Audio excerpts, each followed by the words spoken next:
Bonjour à tous, j'espère que vous allez bien. Aujourd'hui, on va parler de l'énergie solaire, le principe et le fonctionnement. Alors, le solaire peut paraître très compliqué à première vue, mais en fait, c'est assez simple. Vous allez le voir dans la vidéo. Alors, dans un premier temps, il vous faudra des panneaux solaires.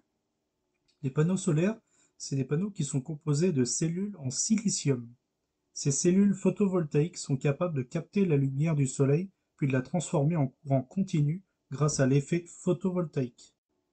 Il existe deux panneaux solaires, le panneau monocristallin et le panneau polycristallin.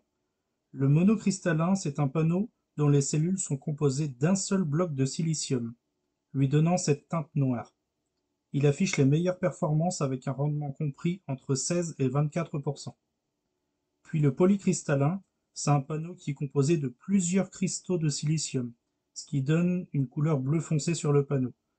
Son processus de fabrication est moins cher que le monocristallin et il bénéficie d'un rendement inférieur, allant de 14 à 18% en moyenne. Il vous faudra ensuite un régulateur de charge. Le régulateur de charge, vous avez deux modèles, le régulateur MPPT et le régulateur PWM. Le PWM, c'est le régulateur de base. Il a uniquement pour rôle d'adapter la tension des panneaux. Ils sont donc idéaux pour les petites installations inférieures à 150 watts, du fait de leur faible coût.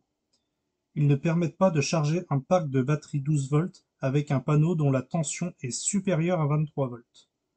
Dans ce cas-là, il vous faudra après un régulateur MPPT, qui est le modèle le plus courant. Grâce à leur microprocesseur, ce sont les régulateurs les plus performants à l'heure actuelle, jusqu'à 30% de rendement supplémentaire par rapport à un PWM, notamment lors des périodes nuageuses.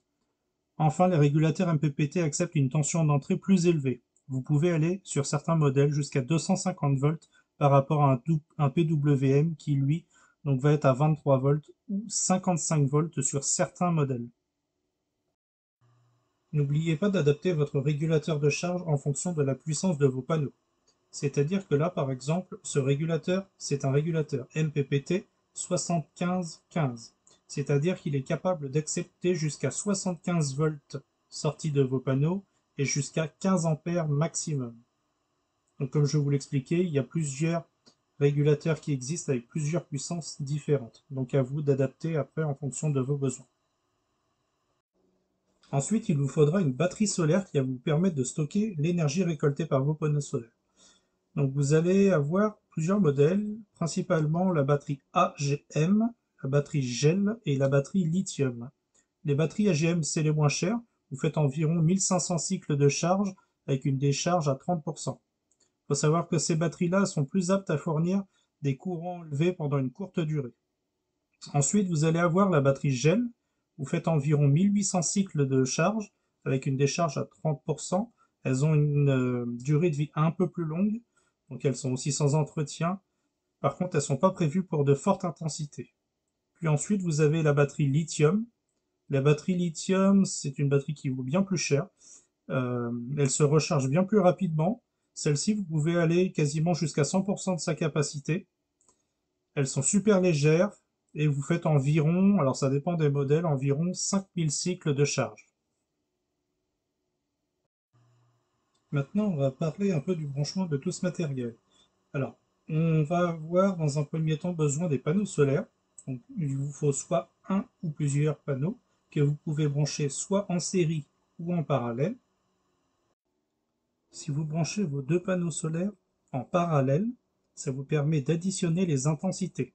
Il faut brancher le plus avec le plus et le moins avec le moins, ce qui vous permettra d'avoir plus d'ampérage.